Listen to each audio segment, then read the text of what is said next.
Brian Contos, welcome back to the podcast. Robby, it's great to be back. Is this our third time or fourth time together? I can't remember. I had to go back and check myself. It's the fourth time. Four times. Do I get the bomber jacket? I was just going to say, I'm going to send you a trophy or at least a t-shirt, maybe a bomber jacket like you say now. You deserve it. That's right. Thank you so much for coming back. Well, I remember saying to you last time, last episode you're on was about Internet of Things.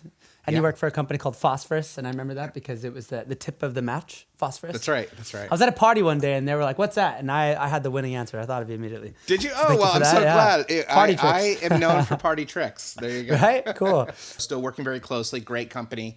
Very focused on the Internet of Things and OT and medical devices, et cetera. Really cool stuff. But I've taken an operational role as the chief strategy officer with a company by the name of Sevco. And Sevco really is what we call asset intelligence. I've got all these assets, and how do I manage them? How do I even know what I have? How do I know how secure they are? And how do I do some type of telemetry and analytics upon those assets so I can get value across, again, IT, security, and GRC? Just really taking this kind of legacy issue that people are never really able to get to work quite right and actually making it work now and making it scalable in a cloud native approach. So, right. And does this fall under the umbrella of attack surface management? Yeah, you could probably put this in a couple different categories. Chasm is one of the areas that people might register as. They might look at something like vulnerability hunting, not threat hunting, but vulnerability hunting. It's one of those spaces that I would say is foundational to everything else. So if you're trying to do anything else in security or IT or GRC, but you don't have an up-to-date and highly accurate real-time scalable solution to kind of say, this is all my stuff. These are my devices. These are my users. These are my applications. These devices should have CrowdStrike, Malwarebytes, Automox, and Lumino installed on them. Well, if I go to CrowdStrike, it's going to tell me where CrowdStrike is installed. If I go to Automox, it's going to tell me where Automox is installed. But I've got nothing that correlates the assets. So the best way I think of it, it's just because of my background from my SIM days at ArcSight, is it's almost like SIM, but instead of for events, it's for your assets. Because it's correlating all of that rich asset telemetry together. So you actually have sort of this, I guess, source of truth, if you will, that says, tell me everything about this asset, the applications it runs, the security devices. If it has CrowdStrike on it, is it the latest version? When's the last time it communicated with the CrowdStrike management solution? What users have access to that? What do those users have access to other systems as well? And kind of correlating all that rich data and then feeding that up into other solutions like SIM, like CMDB, like source solutions. So again, that's why I say it's foundational. And one of the coolest things is in the ArcSight days, and this is SIM in general actually, but I'll just from my days, one of the hardest things was integrating with all these different event sources. I got syslog from here, syslog next generation, SNMP version 1, SNMP version 3, checkpoint OPSEC. I've got all these different, in some cases, proprietary communication paths, and then they give me event data, and I've got to figure out how to parse it. And then they come out with a new release, and they don't tell you how it changed, so you got to reparse it again. And then you multiply that by hundreds, if not thousands of devices. It was nightmarish. For Sevco, it's API-based.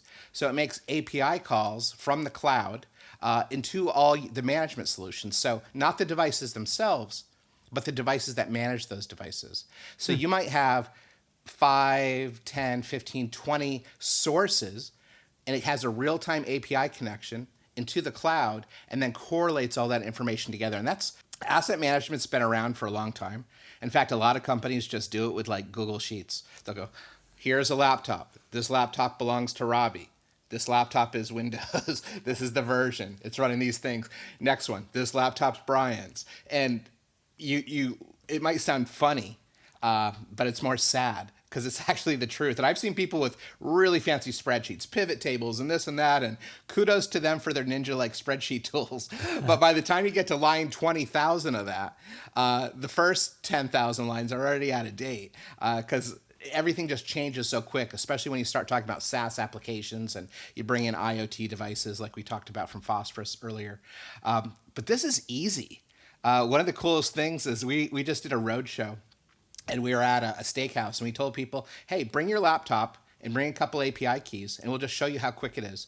And in less than 5 minutes, we actually connected to 3 different sources, brought that in, normalized, aggregated, correlated, deduplicated, which is a big deal in this space, and then pulling everything together into real usable data that they can execute on, again, from security, IT, or GRC. And that was just in a few minutes at a Morton Steakhouse, between appetizers. I mean, it's so cool. There was POCs I've done in the sim space that took 2 years, let alone 2 minutes. So it's really cool to have something that's so easy to turn up. It's it's self-service, if you will, for customers, and it's applicable not just to the big global 2000s, Fortune 500s, but also that middle of the pyramid, if you will, those companies that they're big enough to have a problem, but they've got maybe 1 or 2 people that deal with all these things, and they just don't have the cycles. And it's really great done through MSSPs as well. So the really small folks, really small, people that might have thousands of devices, which is still enough. You still want to track them. You still want to feed that into your CMDB or whatever other controls you have, but you just don't have the resources. So an MSSP can do it. So out of all those companies you mentioned early on, this is the first one that I've been part of, and it's so fun doing this, where you're focusing on not just the top of the pyramid, but the middle and the lower third as well. So it's really nice. It's really refreshing being able to go into an event and do a speech, and people say, well, how does this apply to small and medium? And my answer being, I'm sorry, it's not priced for that. I wish we had a solution, but we don't. And now I can say, hey, it's priced effectively for you. And if you don't have the resources, you can outsource it to an MSSP. So that's pretty fun. I feel like asset inventory has been like a thing since I started in the industry, right? Like 10 years ago. And it kind of like, it was never like gone, but it was just not as hot. But now I was just at, what is it called? InfoSec. I was at some conference now in Denmark. And yeah, there was like 4 or 5 companies I've never heard of there. And all of them are talking about asset inventory all over again.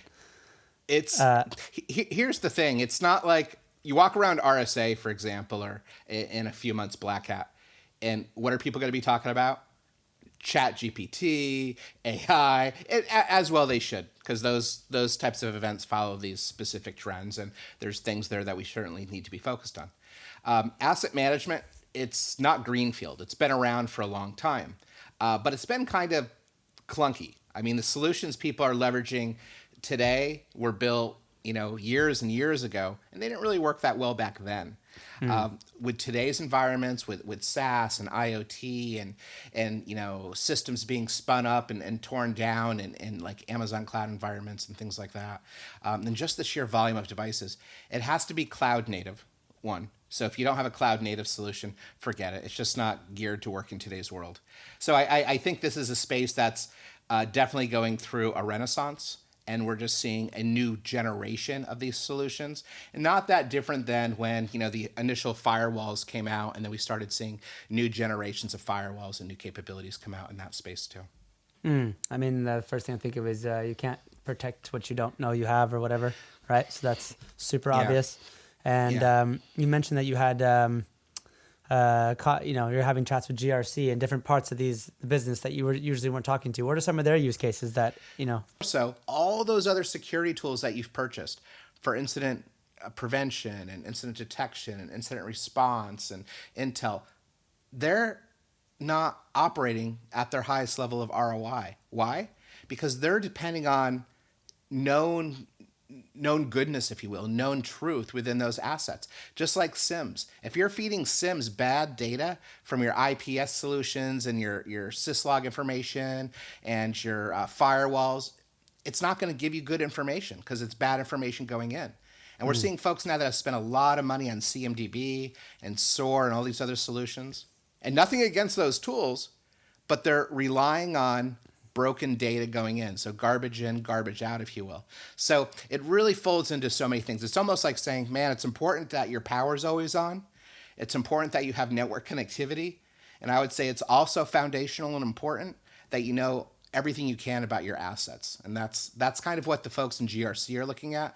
How can we ensure that what's feeding into our tools and our reports, and so we can check our boxes, is absolutely the best, most accurate, most timely information possible. So the GRC teams are actually pretty keen to have access to a solution like this, it seems. So you are officially the asset inventory, I want to call it the sales pitch, right? What other sort of conversations, like somebody's listening to this and says, okay, yeah, cool. This is not being handled in a proper way internally. What are some of the arguments besides, having visibility into your assets? Like, what are some of the things that you've had a conversation that really got like the hook and the attention from who you were speaking with? They're finding that during a compromise, that it feels like the attackers know more about their environment than they do. They're doing a better job at mapping out their critical assets, taking advantage of systems that are unmanaged or undermanaged, and using those to maintain persistence and using those to evade detection. We don't know where our assets are. If a nefarious actor compromises one, we might not find out for weeks, months, sometimes years. Like the average dwell time during Quiet Exit, which was an attack that got in through phishing attack onto someone's laptop, then pivoted to things like security cameras and printers and things of this nature, was 2 years. It was 2 years before people found out that those devices had been compromised and were then being used to attack IT assets and steal sensitive data, and cloud assets and steal sensitive data. 2 years. Because they have these assets, but they weren't monitoring them. They weren't ensuring that they were secure. And to be quite honest, they probably didn't even know they had them. Maybe some group somewhere knew about these devices, but the security group didn't know about it. The IT group probably didn't know about it. The GRC team didn't know about it. So they didn't even know if they were secure and how they were supposed to be defined and things like that. That's crazy. It's crazy to think that you're in a large enterprise, that a potential nefarious actor can know more about your environment than you do. So that was a big one. That was a really, really big one. We also had a group that came to us and said that they have what they call Hell Week, and they do it every single quarter. And it's essentially their ability to try to track down all their critical assets by manually going to those management consoles, trying to figure out, okay, tell me everything CrowdStrike knows. Tell me everything Cylance knows. Tell me everything Illumio. Tell me everything Automox. Tell me everything, all these things. And then try to manually correlate and deduplicate that. What a nightmare. No wonder they called that Hell Week. So there's all these manual processes built around those things. So I think those are the two kind of leading ones from a technical side. From a business perspective, it's all about ROI. It's like, look, man, I've spent a lot of money on SIM and SOAR and CMDB, and I don't have good foundational asset information, which means those solutions aren't going to do as well as they could be. I might as well just deal with incident response, and every time an attacker compromises our network, I just focus on responding to it and trying to, fix all the holes in the dam, right? None of us think that that's a good approach. But unfortunately, if people aren't getting value from their solutions, it's kind of like that. So I'm obviously very biased here because if you say it, I believe it's true. But let's just say that in the future, right, the way you're doing things, like this API way of collecting this information and holding and correlating, let's say that's the future, the next 5 years, right? So people slowly but surely get over there. And now I'm going to bring in this futuristic element, which you're also very good at. What happens then? Like, everybody's talking about ChatGPT and all this. Like, I would assume that if that your own product, maybe within a few years, you'll be able to like talk to it, ask it questions, and it could maybe. I know that's not there. You're not going to talk about your roadmap and stuff. But what sort of cool things would you then be able to do? Like, how much better would your products be in the coming years if this was in place and people started building on top of it? Yeah. No, absolutely fair question. And I think that's the direction actually it's going, to be honest, because I'll just talk to our solution because I know it best. So any attack surface management solution / asset intelligence solution needs a way to query. So for example, I want you to show me all instances of CrowdStrike that haven't communicated with this CrowdStrike console in the last 14 days, or any device that isn't obfuscated, isn't on the do not install CrowdStrike list, that's not running CrowdStrike. And I want to be able to just run that query. Or I want you to show me every device that Robby has accessed in the past 3 weeks that don't belong to this particular domain and are not in Europe. Boom. So again, having a way to do these queries and do this type of analysis from a human perspective is valuable. Now, to your point, can AI help with that? What if there's certain things that there's some predictive analytics and things like that can be leveraged here, not just anomaly detection and pattern discovery and volumetric analysis or temporal analysis, but something that's, true AI that can say, oh, well, this looks unusual or that looks unusual. This is something that you didn't query for, but perhaps you should. Well, this is what's really cool about having a cloud environment. With a cloud environment, well, we're not pulling in sensitive information from any customers in that cloud environment. Our system has an essence of the queries that are being run, how they're being run, and the types of information that's being returned.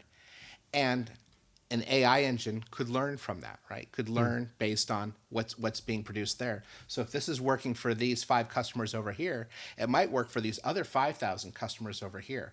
So I think there's a way to take advantage of that in a very automated way, as opposed to today situations like that usually work out by engineers are looking at this data and they're doing manual analysis and they're saying, okay, we think this might make sense. Let's kind of make this what we call like a global query, so it's applicable to all customers and everybody can use it. I think AI is going to be able to help with that a lot, actually. Yeah. And if I can say, I need information on this device that's in the cloud with this level of detail from this IP address at 7 a.m. 2 weeks ago. Boom, boom, boom, boom, boom. Pull that together. That's really cool. Because if I write a query for that, maybe it takes me a minute or so to produce that query that I'm looking for. But if I've got AI, it says, oh, yeah, let me work with you to build this. And by the way, do you want to consider this a variable too, or should we obfuscate that now? And it gets the results. Let's tweak that again. That's really cool. So I think being able to interact with the query to kind of get where you need to go, because not everything will be self-evident. You might start going down a path and find something completely different using AI than you expect you were going to see.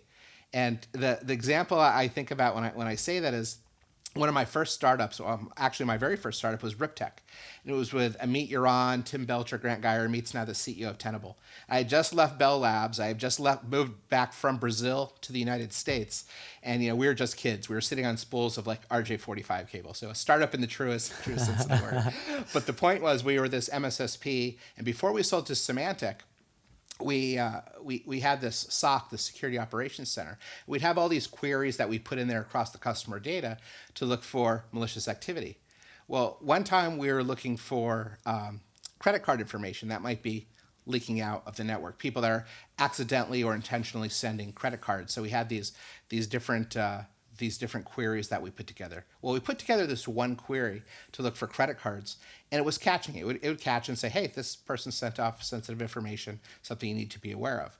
But it also ended up tagging on to some actual attacks that were just being used for data exfiltration that had nothing to do with credit cards, just because of the logic of the way that the queries were put together. So while we designed it for one thing, it helped us with a completely another thing that wasn't necessarily intuitive to how we thought about it.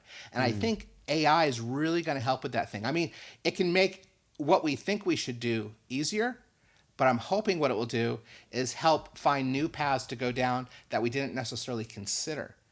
And because of that, I think AI augmenting human intuition could be really, really valuable in security across the board. But specifically looking at prevention, detection, and response, I think these areas will benefit greatly from AI integration. Mr. Contos, every time I talk to you, I feel like I'm an expert in something. So now I'm an expert in asset intelligence. That makes one of us. In reality, I'm just a fanboy of Sevco now. But I guess that's always good for you guys. Well, Thank you so much Robby. for your time. It's always great. Yep. Always a pleasure. And as I said last time, in your next venture, still, it doesn't matter if you're in Phosphorus or in Sevco, you got to let me know and you'll be back again. Absolutely, buddy. Thanks so much. With the trophy. Thank you so much. That's right. Talk soon. Ciao. Bye-bye.